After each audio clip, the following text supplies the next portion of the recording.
Ydych chi yn hoffi mynd allan am dro a sylwi ar bopeth o'ch cwmpas? Un o fy hoff bethau. Dewch gyda fi. Ein byd sy'n troi bob dydd bob awr i ddarganfod ei hyd awn am antur nawr!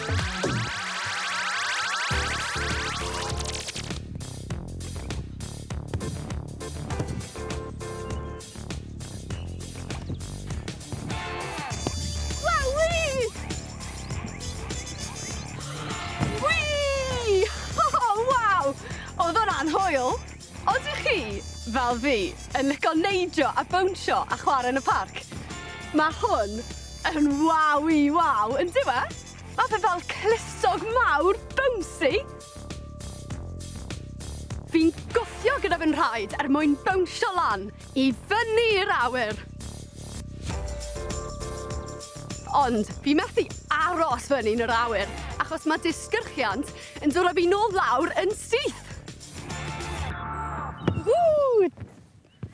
Disgyrchiant. Ha! Fi'n licio gweud hwnna. Disgyrchiant yw'r enw i ddisgrifio beth sy'n tynnu popeth o'n cwmpas ni lawr tuag at y ddaear.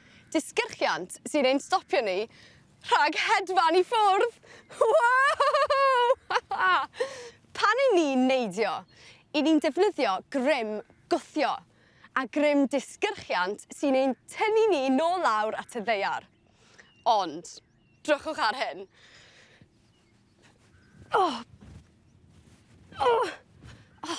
Dwi ddim yn gallu neidio mor uchel o'r llawr.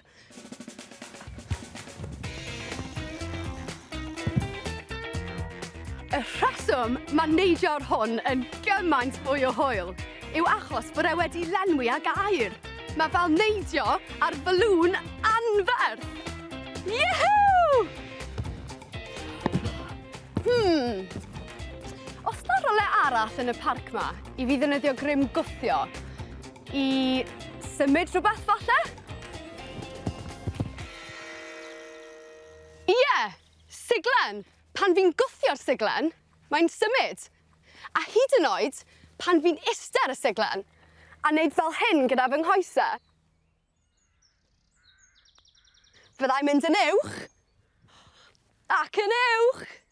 Ac yn uwch! Ac os fi'n stopio, mae'r siglen yn arafu. Ac yn y pen draw, bydd y siglen yn stopio. Ble nesa?